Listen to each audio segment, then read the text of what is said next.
Verdantia 7 was unlike any planet Nora Mackenzie had ever seen. Its sky shimmered with green mist even at noon, and the dense jungle canopy pulsed faintly with natural bioluminescence.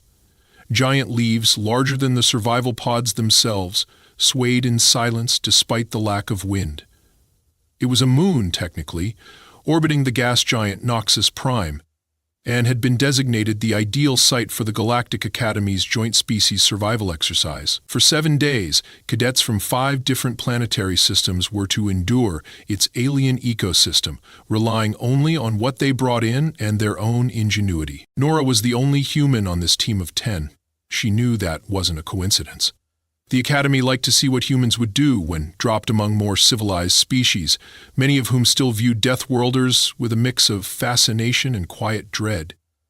As the shuttle hissed away into the misty upper atmosphere, leaving them with backpacks, ration packs, sensor bracelets, and nothing else, Nora felt a familiar calm settle over her. She didn't need comfort to think clearly. Discomfort was where humans thrived. The first 2 days passed without major incident.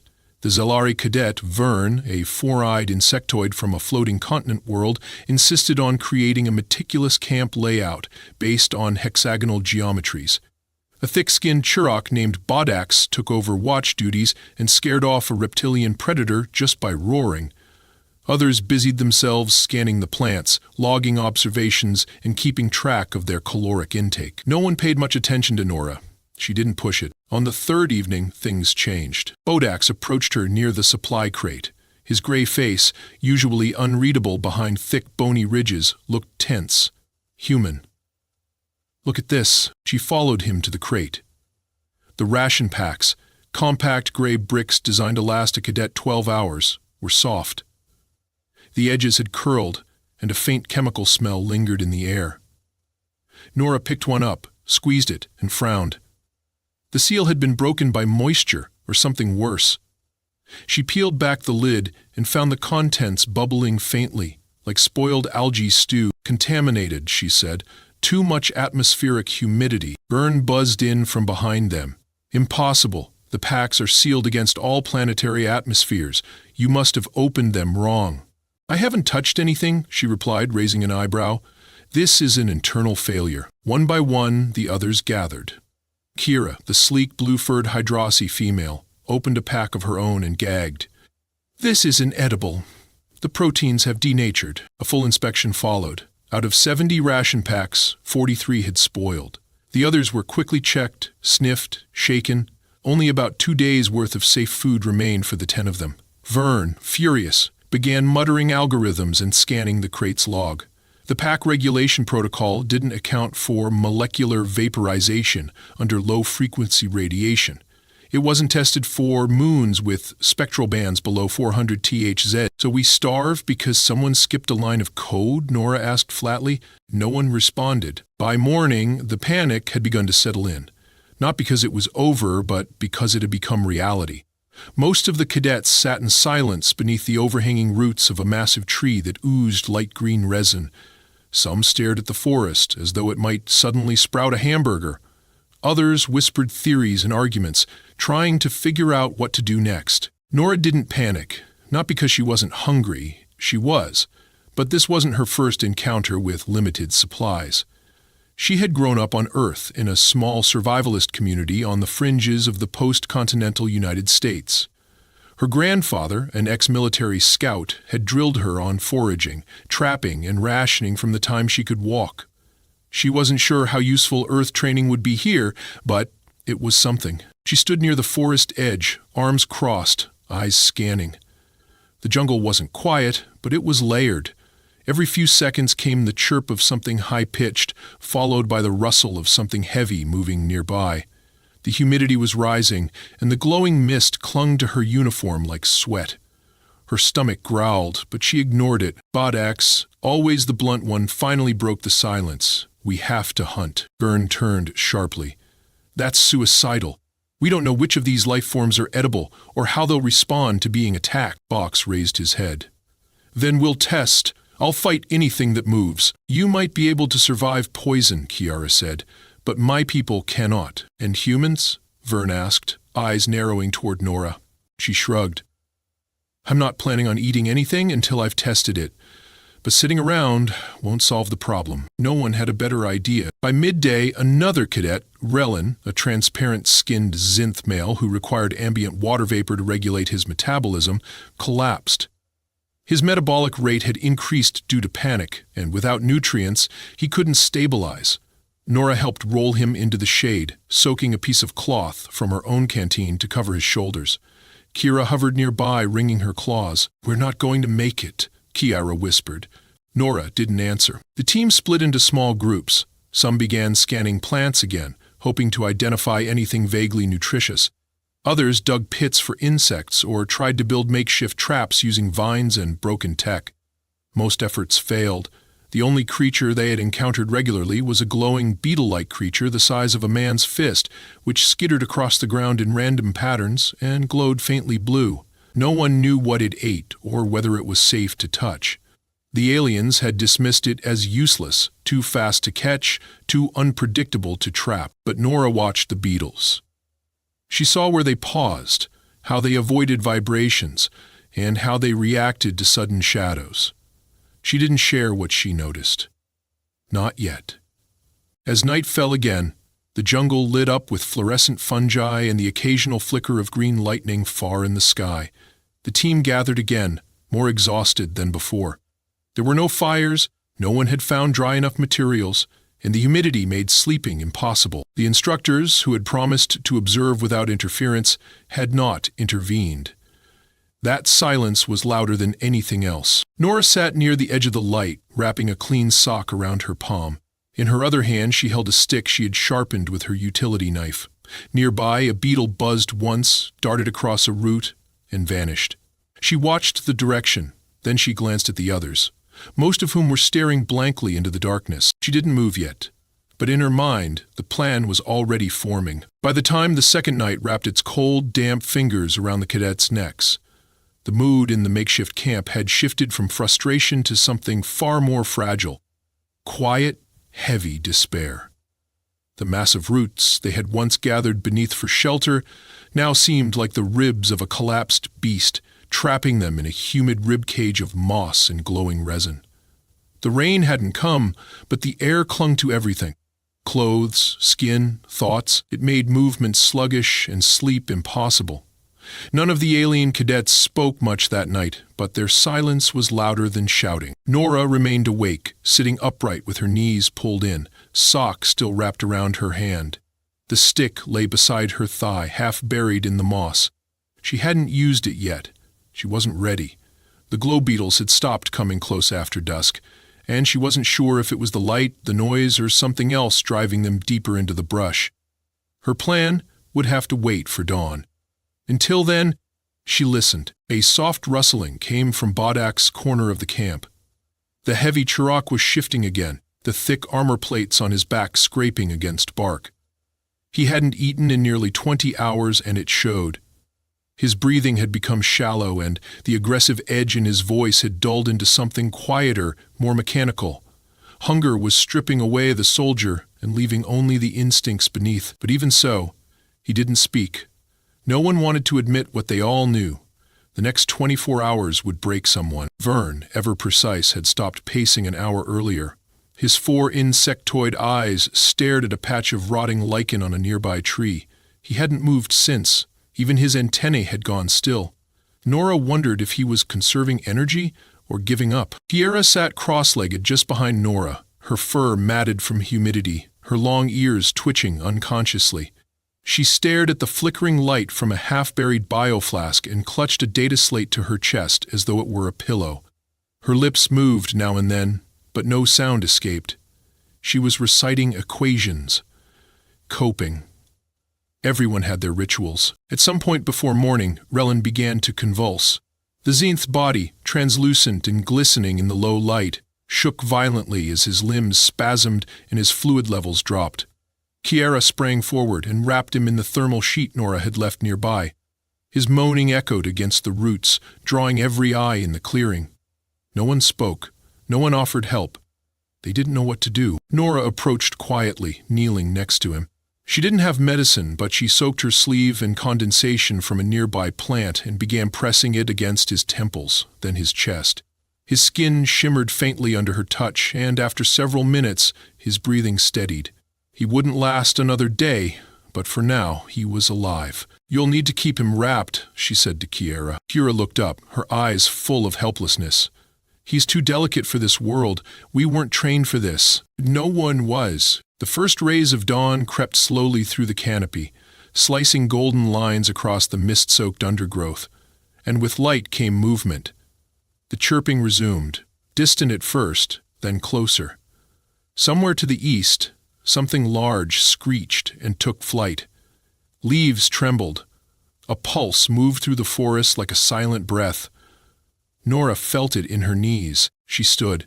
Her muscles ached, her uniform stuck to her body, but her mind was clear. The beetles would return soon, if her guess was correct. She didn't tell the others what she planned. She didn't want a circle of hungry, skeptical cadets watching her every move. That kind of pressure made people stupid. Instead, she drifted away from camp just far enough that she was still visible, but not within earshot. She selected a spot at the base of a fallen tree, where the ground was soft, slightly damp, and partially shaded. She knelt, inspecting the moss, finding a trail, tiny tracks, light as dust, but still there. She planted the stick upright at an angle, wedging it between two roots, then draped her sock over the top. It wasn't complicated. The sock, dark green and faintly damp, would act as a scent lure. The inside contained salt from her sweat, which most small scavenger species on Earth found irresistible. If these beetles were drawn to similar pheromones, or simply curious, they might investigate. Once one climbed up, the angle would let it slip inside. The sock's elasticity would do the rest. She waited. She didn't fidget, didn't scan her wristband, didn't try to talk herself through it. She simply waited, the way her grandfather had taught her. "The moment you make noise," he once said, "you're not hunting. You're asking to go hungry." Half an hour passed. A shadow fell across her back. She didn't turn, but she knew who it was. "You're just sitting there," Bodex grunted. "I'm doing something." "That doesn't look like doing." "Then go eat a tree," she said, without looking up. He didn't answer, but he didn't leave, either. He stood silently, arms crossed. She could feel his hunger radiating like heat. If she caught something, he would demand it. If she didn't, he'd remind her how useless socks were in a jungle. But then it happened. The softest movement, barely a shimmer in the peripheral light, something skittered toward the sock. Nora's breath slowed. The beetle paused. Its body was a translucent blue, shell glistening like wet glass. It tilted its head, if that's what it was, then began climbing the stick. Bodax noticed and leaned forward, lips parting. "Shut up," she whispered. He froze. The beetle reached the sock's edge, hesitated, then inched inside. She grabbed. With a practiced snap of her wrist, she closed the top of the sock and pulled it down. The beetle buzzed violently, wings fluttering against the cloth, but the elastic held. Nora tied the opening with a vine and stood up slowly. Bodax looked stunned. "You?" "Actually caught that. I told you I was doing something." He reached for it. "No," she said sharply. "Not yet. I need to test it first. If it's toxic, one of us dies. That's not a trade I'm willing to make right now." He backed off, grudgingly. By the time she returned to camp, the others had taken notice.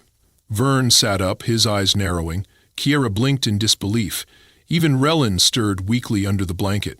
No one spoke as she passed. She placed the wriggling sock in a shallow pit, weighed it down with a flat stone, and sat beside it, pulling her knife. First, she would test the fluids on her own skin. Then, on a small cut. If it didn't sting or cause numbness, she would roast a sliver over fire, if she could get one started. Then she would eat. Alone, if needed. Alive, if lucky. She didn't need their approval. She needed results. And right now, she had a Glow-Beetle in a sock. Nora crouched over the shallow pit, the sock gently squirming beneath the flat stone. The beetle's wing beats had slowed but hadn't stopped. The faint glow pulsed like a living heartbeat through the fabric. She could feel the collective gaze of the other cadets boring into her back, a heavy mix of disbelief, curiosity, and something that might have been hunger. The human girl who had sat quietly for days, the one no one had asked for help, now held the only piece of protein on the entire moon. She kept her focus narrowed. This was about precision. Emotion had no place here. She slid her knife from its sheath and gently lifted the stone. The sock shifted, bulging, then settled as the creature inside adjusted to the sudden light. Her fingers worked fast. Untie the vine, pull the top open just enough to reach in, never let the beetle slip past her palm. It buzzed violently as her fingers wrapped around its shell. The smooth texture reminded her of river stones from Earth, cool and firm, but its energy was undeniable. She pressed it gently to the moss beside the pit and knelt beside it.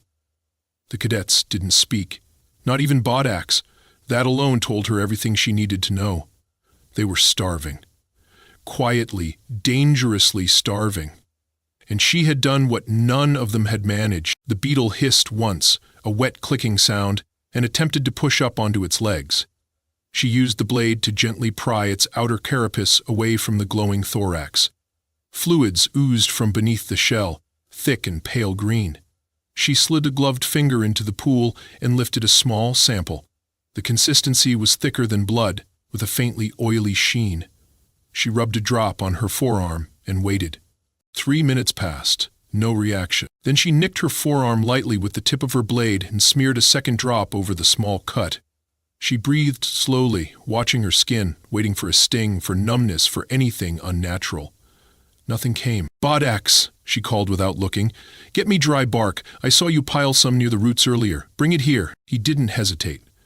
A few seconds later, he dropped an armful beside her and stood, arms crossed, eyes locked on the beetle like a starving predator. She found the driest pieces and arranged a small teepee of sticks, then pulled the ignition rod from her kit. Sparks showered into the core. On the fourth strike, the bark caught. A small tongue of flame reached upward, greedy and orange. She added a few more shreds, then used a flat stone to position the beetle over the fire. It wriggled once, then stopped. The smell was odd, sweet and earthy, with a sharp tang like roasted mushrooms laced with citrus. Kira stepped closer, nostrils twitching. Vern rose to his feet for the first time in hours. Relin stirred weakly beneath his thermal wrap. Nora waited. She rotated the carcass once, careful not to let the shell blacken. When the thorax cracked open and a ribbon of steam escaped, she leaned forward and cut a small piece of the roasted meat away. It dripped onto her fingers as she raised it to her lips. The texture was dense, similar to scallop or squid, but without the chew. The taste was surprisingly mild, nutty, with a faint metallic afterbite. She chewed slowly, consciously alert for any adverse sensation, dizziness, throat tightening, nausea. Nothing came. She swallowed, waited. Still nothing. "I'm fine," she said simply. The reaction was instant. Bodax stepped forward, mouth twitching. "Give me some." "No," she said calmly, "not yet. I'll try another piece. If I'm still fine in 15 minutes, I'll share what's left. After that, I'll go catch more." "More?" Vern asked, his voice dry as dust. She glanced at him. "These beetles follow a pattern. I've seen their trails. I can track them." Kira took a step closer. "You planned this?" Nora stood and stretched her legs. I observed. "That's what we're supposed to do, right?" She cut another piece and ate it slowly. Her body welcomed it instantly, like warmth after a long frost. She took her time. The minutes crawled by. The fire crackled. No adverse effects came. Her heartbeat remained steady. She cleaned her blade on the moss and looked at the others. "You can have the rest," she said, standing. "But divide it. Relin gets the largest portion." No one argued. Kiera stepped forward and knelt beside the fire, gently lifting the shell and dividing the meat with trembling fingers. She handed the largest piece to Bodax, who brought it to Relin. The Zinth cadet opened his eyes halfway as the food touched his lips. His hand moved to grip the chunk, and he began to chew. Nora didn't watch him eat. She was already packing her sock and stick, lashing them together again with a fresh vine. The jungle buzzed softly as the light rose higher. More beetles would come soon. "Where are you going?" Vern asked. "To get more," she answered. "You all want to sit here and hope someone else saves you. I'd rather work for it." Bodax rose to his feet. "I'm coming with you." She looked him over. His movements were still stiff, but his voice carried strength again. You'll follow my lead, she warned. I will, he said. Kiera glanced between them. If you don't come back, we'll assume the beetles weren't safe after all. Nora grinned. Then try trapping one yourself. She turned and walked into the forest, Bodax a step behind. The jungle greeted them with its usual hiss and hum, the air thick with drifting spores. Nora led him along the beetle trail, pausing every few meters to look for tracks. Tiny indentations in soft moss, the gleam of discarded shell, a faint scrape along a wet root. You're good at this, Bodax muttered. She nodded. I had a good teacher. He didn't ask who. The silence between them wasn't awkward. It was functional. Efficient. He pointed out a beetle darting across a fern. She raised her sock and moved carefully, setting the trap the same way she had before. This time, she used a broken leaf to bait it, smearing the tip with her own sweat. Within 20 minutes, she had 2 more beetles secured. By the time they returned, the others had built a second fire. Kiera was organizing flat leaves to serve as plates. Vern stood near the edge of camp, watching the forest with his upper arms crossed behind his back, a rare gesture of respect among his kind. Relin sat upright now, cheeks flushed with color. He met Nora's gaze and gave a slow nod. No words, just acknowledgement. Nora stepped forward, dropped the sock traps near the fire and untied them. Dinner, she said simply, and for the first time since the mission had begun, no one panicked. No one shouted. They worked together, because one human girl had brought a sock and a stick, and had known what to do with them. The new fire burned hotter than the first, its base fortified with cracked tree bark and dry seed husks Bodax had gathered during the trek back. Sparks danced into the foggy air, their flickering reflections caught in the moist film that clung to the cadets' uniforms and skin. The forest light was shifting again, less green now, more gold, and the jungle pulsed softly in the background like some ancient sleeping organism. It was the 4th morning. The food crisis had not ended, but the mood was changing. Nora crouched beside the flame, her knife steady in her hand as she sliced open the soft underside of the first beetle's thorax. The flesh parted with ease, steam rising from within like incense smoke. The scent was stronger than before, richer now that she understood how long to roast it. She laid the meat out on a broad leaf, then reached for the second beetle and repeated the process. Her hands worked with the smooth efficiency of habit. This time she felt no eyes of doubt behind her. She felt only hunger and trust. Relin sat upright now, propped against a support root. His translucent skin had gained some color, though a sheen of sweat still covered his brow. He looked at the roasting meat with wide, unblinking eyes. Kiera sat beside him, her knees tucked in, arms around her legs, watching Nora's movements as though trying to memorize them. Even Vern, whose pride had once kept him distant, stood close enough now to feel the fire's heat. He said nothing, but his eyes followed each gesture. Nora pulled the cooked pieces from the leaf and placed them on a flat stone. "This is enough for all of you," she said without turning. "I'll eat what's left after everyone else has their portion." "No," Kiera said softly. "You brought it. You eat first." Nora shook her head. "I already tested it. You need it more than I do." Bodax stepped forward and crouched, picking up a slice and holding it before Relin. The Zinth cadet accepted it with shaking fingers and placed it in his mouth. His eyes fluttered shut as he chewed, and when he swallowed, a sound escaped him, a quiet, broken exhale, like a man returning from the edge. Kiera followed, then Vern. Even the normally stoic Bodax ate without hesitation. One by one, the cadets tasted the fire-roasted meat of a beetle none of them had dared to catch, none of them had believed edible. As they chewed, silence took hold of the group, not because they were unsure, but because they were absorbing something more than sustenance. Nora leaned back on her palms, watching without speaking. The glow from the fire painted soft lines across her face, the edge of her jaw highlighted in amber. For the first time in days, her stomach did not feel like a hollow drum. It wasn't full, but it wasn't gnawing her from the inside out. Her body was recovering, and so was her mind. "We could catch more," Kiera said, her voice firmer now. Nora nodded. "I'll teach you how, but not all at once. These beetles are part of a pattern. If we overhunt them, the trail will dry up." Vern tilted his head. "So we ration the hunt. Manage the resource?" "Exactly." He lowered himself to the ground. That's not how the Zelleri solve food shortages. You're not on Zellara, she replied gently. We adapt, or we die. The fire cracked as a burst of sap from a burning branch hissed into the air. Nora tossed another beetle into the flames, this one smaller, caught just before sunrise. Its shell popped as the heat reached its center. The sound made everyone glance toward the fire with quiet anticipation. The beetles were no longer foreign, they were becoming familiar. Bodax leaned closer to Nora, his expression unreadable. Why didn't you say something earlier, when we first ran out of food? She didn't answer right away. She used her knife to split a beetle leg, revealing the soft threads inside. Then she looked up, because no one was ready to listen. Bodax grunted, then nodded. It wasn't an apology, but it was something close. The rest of the day passed with a strange rhythm, as if the camp itself had found a pulse. Kira and Vern joined Nora on her next forage run. She showed them how to read the trails, how to spot the faint shimmer of insect oil on moss, how to move quietly. Kira was a quick learner. Her sense of balance and ability to detect motion through her footpads made her an excellent stalker.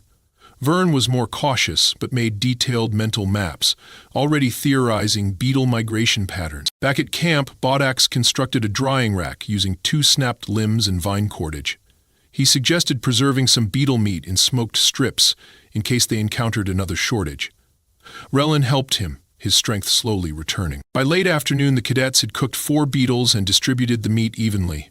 No one overate, no one hoarded. Every portion was measured. No one needed to tell them how to behave. Hunger had already taught the lesson. That evening, as the sun faded behind the mist-draped canopy, Nora sat apart from the group, resting against the trunk of a curved tree.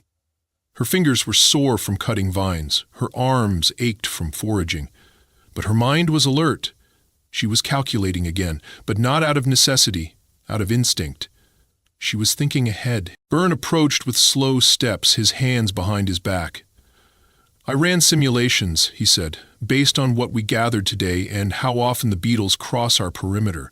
She looked at him but said nothing. If we continue the current rate of harvest, we can meet caloric minimums for the next 3 days, assuming reproduction continues. And if it doesn't? He blinked all 4 eyes. We'll adjust. She gave him a small smile. That's the right answer. Vern sat beside her, folding his legs in an awkward Zelari cross-matter. I underestimated you. Many of us did. He looked away. You're not what I expected from a Death Worlder. She turned to face him. What did you expect? He hesitated. Violence, chaos, primitive solutions, not discipline. Nora didn't answer immediately. She leaned forward and tossed a twig into the fire. It caught flame and turned black at the tip. Survival isn't about panic, she said. It's about timing. Kiera joined them, crouching with practiced ease. Next time the Academy stages a crisis, I'm requesting to be assigned with humans. Vern tilted his head toward her. Assuming there is a next time, there will be, Nora said. The instructors are still watching. Bodax's deep voice rumbled across the camp. Let them watch. We're doing better than expected. Nora stood and stretched her arms overhead. Her muscles pulled tightly, reminding her that the hunger hadn't disappeared, only dulled. She took one last look toward the jungle's dark outline, then walked toward the dying fire and sat by the others. She didn't need to speak. The group sat in companionable silence, their backs against the roots of the great trees, the beetles gone for now, the worst behind them, at least for the moment. The real test, she knew, wasn't over, but for the first time in days they had eaten, they had adapted. And she had earned more than just their survival, she had earned their trust. On the 7th morning, the jungle fell quiet. The usual hum of insects and thrum of alien bird song faded, replaced by an eerie stillness that settled like a blanket over the cadet camp. Nora stood at the edge of the clearing, one hand resting lightly on the haft of her fire-hardened spear. Her eyes scanned the foliage out of habit, though by now she knew the rhythm of Verdantia 7 like a second pulse. She heard no rustling, no beetle skitter. Even the moisture dripping from the trees fell with a slower cadence. The air itself felt heavier, more deliberate. She turned as Kiera emerged from behind the tangle of roots where she had just finished coiling smoked beetle strips into a small pouch made of bark and twine. The Hydrasi female's fur had dried to soft curls under the sun, and her gait no longer carried the hesitation of exhaustion. She looked alive again, strong, ready. The sky's too clear, Kiera said, squinting upward. Nora followed her gaze. The dense cloud cover that had hung over the moon for days had begun to dissolve. The yellow light of the distant star now pierced the mist and revealed the faint glint of something metallic far above, a subtle shimmer that moved unnaturally across the horizon. She lowered her eyes. "Extraction window," she said. Vern appeared next, already typing rapidly into his slate, calculating descent trajectories. He didn't speak, but his antennae twitched with confirmation. The numbers were aligning. The Academy's shuttle would arrive within the hour. Nora didn't celebrate, she simply nodded and turned back toward the fire pit. Bodak sat nearby, whittling down a chunk of wood into a blunt club, not because he needed a weapon anymore, but because his mind still demanded motion. The hunger had left him, replaced by a restless focus. He had eaten well the last 2 days, everyone had, but now that survival no longer dominated their minds, the looming reality of the debrief took its place. She lowered herself beside him and watched the flame's dying embers. The fire no longer needed tending. There was nothing left to cook, and the last of the meat had already been preserved. She wiped her palms against her pant legs and exhaled slowly. "You think they'll say anything?" she asked. Bodax glanced at her from beneath his thick brow plates. "About what? About what they let happen?" He paused, then shook his head. "No. That would mean admitting we weren't ready." A subtle, sharp tone pierced the air, faint but unmistakable. The shuttle was breaking atmosphere. The cadets rose as one, moving toward the clearing's center. Relin walked with his own strength now, no longer needing assistance. His translucent body glowed faintly under the light, a living reminder that they had saved one of their own. Kiera stood behind him, upright and proud. Vern tucked away his slate and adjusted the collar of his field uniform. Even Bodax took a moment to wipe sap from his face with a rag. Nora said nothing. She watched the treetops part as the shuttle's anti-grav engines kicked up a spiral of mist and dust. The sleek vessel descended slowly, its landing gear hissing against the soft moss floor. The hatch opened. 2 instructors exited, one of them a tall, silver-skinned Threxian named Commander Selin, and the other a human woman with sharp features and a datapad under her arm. Neither looked surprised to see the cadets alive. In fact, their expressions bordered on neutral, almost clinical. Selin stepped forward. "Cadets, Exercise Protocol 72 has been concluded. Prepare for immediate extraction and post-mission debrief. No welcome. No congratulations, no acknowledgement of what they had endured." Nora straightened, but didn't speak. She waited. The others began boarding, moving without hesitation. Vern paused at the threshold and looked back at her, his expression unreadable. Kiera gave a subtle nod, almost an invitation. Nora returned neither gesture. She wanted to be the last aboard. Once everyone had taken their seats inside the shuttle's bay, the human instructor activated the privacy partition and sat across from the cadets. Her nameplate read H. Commander Ray Solon. She didn't bother with formalities. "This survival scenario was not merely observational," she began. "It was a controlled stress environment designed to test instinctive adaptability, group hierarchy under pressure, and cross-species leadership dynamics." Vern raised a hand. "The ration failure wasn't accidental, was it?" "No," she replied bluntly. "We introduced molecular vulnerabilities to trigger accelerated spoilage once exposed to the planet's atmosphere. The goal was to monitor resource scarcity responses under constraint." Kiera's ears twitched. "You nearly killed Relin." "He did not die," Ray answered, "which validates the hypothesis that even high-vulnerability species can be preserved through effective adaptation." Bodax leaned forward, voice low. "You watched us fall apart for 2 days." Ray tilted her head. "And then watched you build yourselves back." Silence followed. Then Relin, voice dry but steady, asked the question everyone else had avoided. "Who made the difference?" Ray turned to Nora. She did. No drama in the words, no emphasis, just truth. Commander Selene finally spoke from the cockpit door. "Cadet Mackenzie, step forward." Nora stood and approached, her boots echoing against the metal floor. "You demonstrated situational analysis, environmental adaptation, and initiative. But more than that, you inspired cooperation in individuals trained to compete. That was not expected of a human cadet." Nora raised an eyebrow. What was expected? Selene met her eyes. Instinctive survival, not strategic leadership. She didn't respond. She didn't need to. You are being fast-tracked for advanced field command simulation, Celine continued. Pending psychological clearance, you will lead your own survival unit next cycle. Behind her, the other cadets looked at her in a new light. Not as the girl who had sat alone during orientation, not as the Death Worlder Curiosity, but as the one who had earned something no instructor could assign: authority through action. She nodded once. Understood. The rest of the ride passed in silence. When the shuttle docked with the orbital station, Nora stood at the viewport and watched Verdantia 7 vanish behind clouds. What had once been a wild, unpredictable jungle was now a memory she had carved into herself with each cut of her knife, each trap she had laid, each bite of charred beetle flesh. As she stepped off the shuttle, the weight of the test settled fully in her bones. Not exhaustion, not pride, but clarity. She understood something the instructors would never put into their reports. Leadership wasn't granted in a lecture hall. It wasn't born of rank or badge. It grew quietly, in hunger and silence and firelight, when someone stood up not because she was told to, but because no one else could. The instructors would file their observations, the cadets would go their separate ways. But Nora Mackenzie had walked into that jungle a cadet. She left it as something more.